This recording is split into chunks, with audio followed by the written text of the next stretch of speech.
Hello and welcome back to our channel.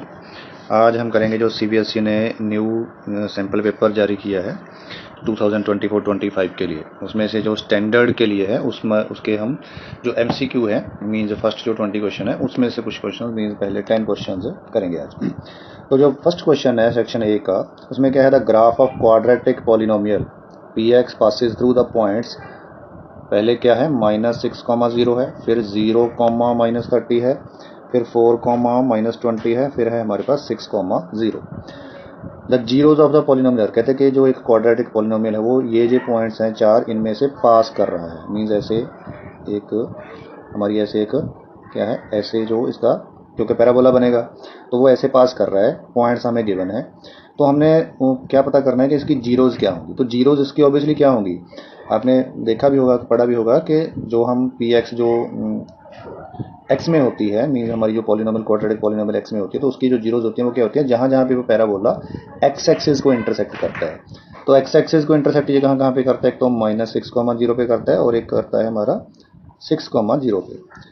तो एक तरह से हमारी इसकी तो एक्स एक्सिस पे जिस जिस पॉइंट पे मीन्स एक्स की वैल्यू तो एक तो हो गई -6 और एक हो गई +6, क्योंकि ये वाला जो पॉइंट है यहाँ पे एक्स की वैल्यू -6 है और ये वाला जो पॉइंट है उस पर एक्स की वैल्यू क्या है, 6 है। हालांकि इसके कोऑर्डिनेट 6,0 है, बट हमें क्या चाहिए, हमें तो एक्स की वैल्यू चाहिए, तो वो एक -6 है और एक 6 है। तो इसके जो दो जीरोज बने वो क्या बने, -6 एंड 6। और ऐसे ही अभी हम क्या करेंगे इसका सेकंड क्वेश्चन। तो सेकंड क्वेश्चन में उन्होंने क्या बोला है, उन्होंने बोला है कि फाइंड द वैल्यू ऑफ के for which system of equation is inconsistent. अभी इनकॉन्सिस्टेंट कब होता है, इनकॉन्सिस्टेंट होता है जब उसका कोई भी सोल्यूशन ना हो, मीन्स नो सोल्यूशन हो। तो नो सोल्यूशन की जो कंडीशन होती है वो क्या होती है, a1/a2 is equal to b1/b2 और नॉट इक्वल टू c1/c2।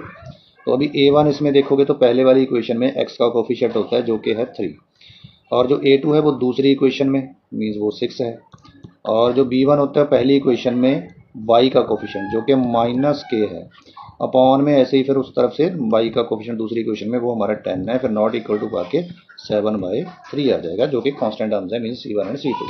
तो अभी हमने इन दोनों को क्या करना है, क्रॉस मल्टीप्लाई करके, इसको आप कैंसिल भी कर सकते हो, तो ये 2 आ गया। तो अभी हमारा क्रॉस मल्टीप्लाई करोगे तो ये यहाँ पे 1 बचा हुआ है, 1 × 10 हो गया 10, और ये उस तरफ जाके मल्टीप्लाई हुआ तो -2 तो बाद में वो जो -2 है वो इस तरफ आके डिवाइड करेगा, तो k की वैल्यू हमारी क्या आ गई, -5 आ गई। तो ये हमारी हो गई k की वैल्यू। तो ऐसे ही अभी हम क्या करेंगे इसका थर्ड क्वेश्चन। तो थर्ड क्वेश्चन में उन्होंने क्या पूछा हुआ है कि इनमें से कौन सी जो स्टेटमेंट है वो ट्रू नहीं है। तो पहले उन्होंने क्या बोला कि number of seconds can be drawn at any point of the circle. तो सर्कल में कहते हैं कि किसी भी पॉइंट पे ऐसे सीकेंड्स लगाई जा सकती हैं। तो ये जो पॉइंट है मान लो, तो इस पे ऐसे सीकेंड्स आप लगा सकते हो, बहुत सारी लगा सकते हो, तो ये ट्रू हो गया। तो उसके बाद उन्होंने only one tangent can be drawn at any point on a circle. तो कहते हैं किसी एक पॉइंट पे एक ही टेंजेंट लगाई जा सकती है, ये भी ट्रू है। अ cord is a line segment joining 2 points on the circle. Circle पे कहते हैं 2 पॉइंट्स को ज्वाइन करके कॉर्ड बनता है, ये भी ट्रू है हमारा। तो इट मीन्स लास्ट वाला हमारा नॉट ट्रू होना चाहिए। From A point inside a circle only 2 tangents can be drawn. कहते कि सर्कल के अंदर से 2 ही टेंजेंट्स लगाई जा सकती है, तो सर्कल के अंदर से तो टेंजेंट लग ही नहीं सकती, तो इट मीन ये हमारा हो गया फॉल्स। अभी हम करेंगे इसका फोर्थ क्वेश्चन। तो फोर्थ क्वेश्चन में उन्होंने क्या दिया है, if nth term of an AP is 7n-4 then find the common difference. तो कॉमन डिफरेंस हम कैसे फाइंड करते हैं, कॉमन डिफरेंस हम फाइंड करते हैं a2 में से a1 माइनस करके। तो a2 इसका कैसे लिखेगा, इसमें n की वैल्यू हम 1 पुट कर देंगे, तो वो हो जाएगा a2 जो है वो n की वैल्यू 2 पुट करके, तो 7 × 2 -4, ये हमारा a2 हो गया। फिर माइनस, फिर a1 मीन्स n की वैल्यू 1 पुट करनी है, तो ये 7 × 2 हमारा हो गया 14 -4, यहाँ पे माइनस ब्रैकेट के अंदर इसको सॉल्व करोगे तो ये 7 हो गया और माइनस का 4 हो गया। तो अभी हमने क्या करना है, ब्रैकेट ओपन कर देनी है, ये वैसे आपका 10 बन गया इनको दोनों को सॉल्व करके। फिर माइनस इन दोनों को सॉल्व करोगे तो 3, तो जब इसको पूरा प्रॉपरली सॉल्व कर लोगे तो वो क्या हो जाएगा, हमारा 7 हो जाएगा। वैसे भी अगर इसमें आपका जैसे 7n माइनस समथिंग है तो n के साथ जो भी कोफिशिएंट लगा होता है वही उसका डी भी बन जाता है, क्योंकि n की वैल्यू उसी में पुट होनी होती है। तो वो जैसे 7, 14 ऐसे कर करके आगे आगे बनता रहेगा, वो -4 तो आपका साथ ही रहेगा सभी में, तो इसलिए इसका जो डी है वो क्या हो जाएगा, हमारा 7 हो जाएगा। तो ऐसे ही हम करेंगे इसका आगे हमारा फिफ्थ पार्ट। तो फिफ्थ पार्ट में उन्होंने क्या बोला हुआ है, the radius of base of a right circular cone and the radius of sphere are each 5 centimetre. कहते हैं कि एक जो राइट सर्कुलर कोन है और एक स्फीयर है, दोनों का जो रेडियस है वो 5 सेंटीमीटर है और दोनों के वॉल्यूम उन्होंने इक्वल दे दिए। तो हमने क्या फाइंड करना है, तो हमने हाइट है जो कोन की वो फाइंड करनी है। तो देखो जो कोन का वॉल्यूम है वो होता है 1/3 पाई आर का स्क्वायर और एच, और जो स्फीयर का होता है वो होता है 4/3 पाई और आर का होता है क्यूब। तो अभी पाई से तो पाई आपकी कैंसिल ही हो गई, तो 1/3 और ये हमारा 5 का क्योंकि आर का स्क्वायर है तो आर हमारा 5 है तो 5 × 5 हो जाएगा is equal two into H हो जाएगा और इज इक्वल टू में 4/3 और इसमें आर जो आर है वो 5 इसमें भी है तो ये 3 बार हो जाएगा क्योंकि क्यूब है। तो एच हमने फाइंड करनी है तो ये 4/3 × 5 और इंटू 5 एज इट इज। ये जो इस तरफ थे ये सभी का क्या हो जाएगा, रेसिप्रोकल हो जाएगा, 3/1 हो जाएगा और ये जो 5 है वो 1/5 हो जाएगा। तो भी आप ये 5 से 5 कैंसिल, ये वाले 5 से ये वाला 5 कैंसिल और ये 3 से हमारा हो गया 3 कैंसिल। तो अभी हमारे पास बचा क्या, एक 4 बच गया और एक बच गया 5, तो इनको मल्टीप्लाई कर दो। तो मीन्स जो हाइट ऑफ कोन है वो हमारी कितनी हो जाएगी, 20 सेंटीमीटर हो जाएगी, मीन्स बी इसका करेक्ट आंसर हो जाएगा। तो इसी तरह से अभी हम करेंगे इसका नेक्स्ट क्वेश्चन जो क्या है सिक्स्थ क्वेश्चन। तो सिक्स्थ क्वेश्चन में उन्होंने क्या पूछा हुआ है, उन्होंने पूछा है कि tan थीटा की वैल्यू हमें गिवन है 5/2, तो हमने 4 sin theta plus cos theta और अपॉन में 4 sin theta minus cos theta की वैल्यू फाइंड करनी है। तो उसको इजी बनाने के लिए हम क्या करेंगे, सभी को न्यूमिनेटर को भी और डिनोमिनेटर को भी कॉस थीटा से डिवाइड कर देंगे ताकि साइन अपॉन कॉस हमारा tan हो जाए और कॉस से कॉस डिवाइड होकर क्या हो जाए हमारा 1 हो जाए। तो यहाँ पे हमने कॉस से डिवाइड कर दिया न्यूमिनेटर को, ये प्लस में जो कॉस थीटा था उसको भी कॉस थीटा से डिवाइड कर दिया और ऐसे ही हमारा डिनोमिनेटर में भी 4 वो sine theta as it is upon में कॉस थीटा और माइनस में कॉस थीटा को भी डिवाइड किससे कर दिया, कॉस थीटा से कर दिया। तो अभी ये हमारे कैंसिल हो गए, तो मीन्स ये 4 साइन बाय कॉस क्या होता है tan थीटा प्लस 1 हो गया और अपॉन में 4 अगेन ये tan थीटा बन गया और माइनस में बच गया 1। तो अभी tan थीटा की वैल्यू पुट कर दो, तो ये 5/2 है प्लस में 1 अपॉन में 4 इंटू अगेन 5/2 और माइनस में 1। तो ये 2 से इसको कैंसिल करोगे 2 आ गया और यहाँ पे भी 2 आ गया। तो 2 × 5 कितना हो गया हमारा 10 और प्लस में 1 है और नीचे ऐसे ही 10 माइनस 1, तो 10 + 1 11 और माइनस करोगे तो 9, मीन्स 11/9 मीन्स जो ए ऑप्शन है वो इसका करेक्ट आंसर हो जाएगा। तो ऐसे ही हम इसका नेक्स्ट जो क्वेश्चन है सेवंथ क्वेश्चन वो भी सॉल्व करेंगे। तो सेवंथ क्वेश्चन में उन्होंने क्या दिया है कि ये जो एक फिगर है इसमें कहते हैं P पॉइंट ऑफ कॉन्टैक्ट है, यहाँ पे हमारा जो O है वो सेंटर है और P में से पास होती हुई एक टेंजेंट लगी हुई है।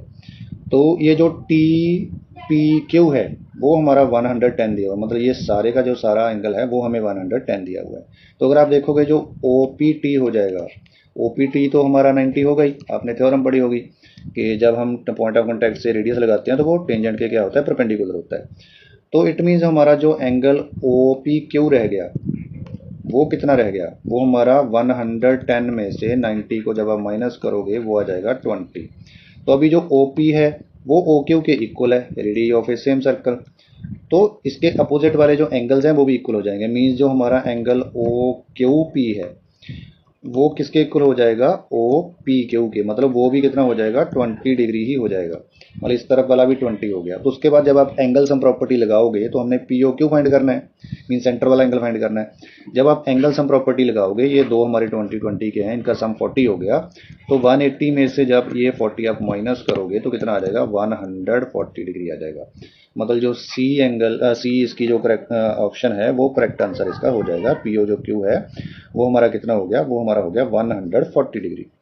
तो ये हमारा सेवंथ क्वेश्चन हो गया।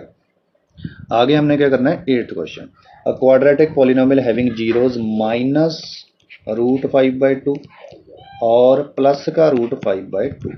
तो इसमें हम क्या करेंगे, पहले सम ऑफ जीरोज निकाल लेंगे। तो सम ऑफ जीरोज अगर आप निकालोगे, यहाँ पे प्लस लग जाएगा तो ये कैंसिल होकर क्या हो जाएगा 0 आ जाएगा। तो सम ऑफ जीरोज हमारा क्या हो गया 0 हो गया। तो इट मीन्स पहली बात तो ये है कि उसमें जो b की वैल्यू है वो 0 होगी, मीन्स x वाली जो टर्म है उसमें नहीं होगी। तो इट मीन्स b और c में से ही एक करेक्ट आंसर बनेगा हमारा। फिर हमने करना है product of zeros. Product of zeros means in दोनों को आप करोगे मल्टीप्लाई। तो क्योंकि रूट में तो सेम चीज़ें हैं तो रूट खत्म हो जाएगा, पर एक नेगेटिव एक पॉजिटिव है तो माइनस का 5/2 आ जाएगा। तो ये हमारा क्या है, सी है, मीन्स प्रोडक्ट ऑफ जीरो। तो सी अपॉन ए हमारा, वो हम चेक करेंगे पहले बी में से। बी में से चेक करोगे तो -20/8, तो इसको जब 4 से कैंसिल करोगे तो -5/2 आ गया। तो मीन्स बी ही हमारा करेक्ट आंसर है, क्योंकि सी में अगर आप पता करोगे तो -6/15, 3 के टेबल से कैंसिल करोगे तो 2/5 आ गया, जो कि करेक्ट नहीं है, क्योंकि हमारा जो प्रोडक्ट ऑफ जीरोज है वो -5/2 आया, जो कि हमारा इसमें से बन रहा है, बी वाली ऑप्शन में बन रहा है। तो बी इसका करेक्ट आंसर हो गया। तो ये हमारा 8th क्वेश्चन हो गया। और आगे हम करेंगे इसका 9th क्वेश्चन। तो 9th क्वेश्चन में क्या है, consider the frequency distribution of 45 observation. 45 observation है पहली बात तो टोटल। मीडियन हमने क्या करना है, इसका जो मीडियन क्लास है उसकी अपर लिमिट पता करनी है। तो मीडियन मिडल टर्म होती है जिसमें हम पहले n/2 फाइंड करते हैं। तो n/2 मीन्स 45/2 करोगे तो वो हमारा 22.5 हो गया। तो हमने CF देखनी है इसके बाद में। CF मीन्स इनका ऐड करना है। तो पहली जो CF आएगी वो 5 आएगी, दूसरी इसमें 9 ऐड करोगे तो 14, तीसरी इसमें 15 ऐड करोगे तो 29। तो जो 22.5 वाली है वो किस में लाई करेगी, इसी में लाई करेगी। मैं यहाँ पे वाली जो CF हमारी बनेगी उसमें। तो इसकी जो अपर लिमिट है वो क्या है, 30 है। तो मीन्स हमारा 30 मीन्स C जो है वो करेक्ट आंसर बन गया। तो आपको पता ही है कि मीडियन क्लास कैसे देखते हैं, पहले CF निकालते हैं, तो और जो टोटल होता है 45 है, जैसे उसमें उसको 2 से डिवाइड करते हैं, वो 22.5 बन गया। तो CF जो हमारी है पहली बार जो इससे ज़्यादा आती है उसी में उस इंटरवल का जो मीन्स अपर लिमिट और लोअर लिमिट होती है उनको ही हमने देखना होता है। मीन्स वो हमारी क्या हो जाती है, मीडियन क्लास हो जाती है। ये हमारी मीडियन क्लास है और इसकी जो अपर लिमिट है वो हो गई हमारी 30। तो 30 हमारा इसका करेक्ट आंसर हो गया। तो अभी हम करेंगे इसका जो 10th क्वेश्चन है। तो 10th क्वेश्चन में क्या दिया हुआ है, ओ कहते हैं कि पॉइंट ऑफ इंटरसेक्शन है, दो कॉर्ड्स हैं A B and C D, O point पे इंटरसेक्ट कर रहे हैं। तो पहली बात तो यहाँ पे जो एंगल्स बनेंगे, मान लो इसको हमने एंगल 1 मान लिया, इसको हमने एंगल 2 मान लिया, तो ये हमारे क्या हो जाएंगे, वर्टिकली अपोजिट एंगल्स होंगे। इसकी वैसे जरूरत आपको नहीं भी है, इसके बिना भी हो जाएगा क्वेश्चन। तो उसके बाद उन्होंने क्या बोला है कि देखो OA और जो OD हैं वो इक्वल हैं। वो अगर इक्वल हैं तो इनके सामने वाले एंगल मतलब एंगल A और एंगल D दोनों इक्वल हो जाएंगे। और जो BOC है वो 80 है, तो मतलब जो AOD है वो भी 80 हो जाएगा वर्टिकली अपोजिट एंगल लगा के। तो अभी अगर वो 80 है तो बाकी के दोनों इक्वल हैं और टोटल उनका है हमारे पास 180, तो वो 80 माइनस कर दिया, बाकी दोनों का सम कितना रह गया, 100 रह गया। तो दोनों कितने कितने डिग्री हो गए, 50-50 डिग्री हो गए।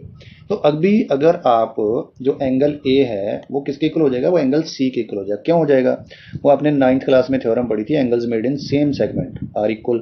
तो सेम सेगमेंट में बने हुए हैं, तो अगर एंगल A जो है वो 50 डिग्री है तो एंगल C जो है वो भी क्या हो जाएगा, 50 डिग्री हो जाएगा। और ऐसे ही जो आपका एंगल D है वो B के इक्वल हो जाएगा। तो मीन्स ट्रायंगल्स हमारी सिमिलर हो गई। और इसके जो B और C एंगल हैं वो दोनों इक्वल आ गए 50-50 डिग्री, क्योंकि हमारे A एंड D भी 50-50 आए थे, तो ये भी 50-50 डिग्री आ गई क्योंकि उन्हीं के इक्वल है। तो अगर दो एंगल्स इक्वल हैं तो उनके सामने वाली साइड्स भी इक्वल होंगी, मतलब OB और OC भी इक्वल होगी, तो वो क्या हो गई, आइसोस्केल्स भी हो गई। तो दोनों की दोनों ट्रायंगल्स आइसोस्केल्स भी होगी और सिमिलर भी हो गई। तो मीन्स इसका जो B पार्ट है वो हमारा इसका क्या हो गया, करेक्ट आंसर हो जाएगा। तो मीन्स इसका जो करेक्ट आंसर है वो हो गया इसका isosceles and similar, means B part इसका जो है वो करेक्ट आंसर हो गया। तो होपफुली आपको ये 10 के 10 जो क्वेश्चन है वो समझ आ गए होंगे। अगली जो वीडियो है उसमें हम क्या करेंगे, इसके 11 से लेके 20 तक जो क्वेश्चन है वो डाल देंगे, वो सॉल्व करके आपको कर देंगे।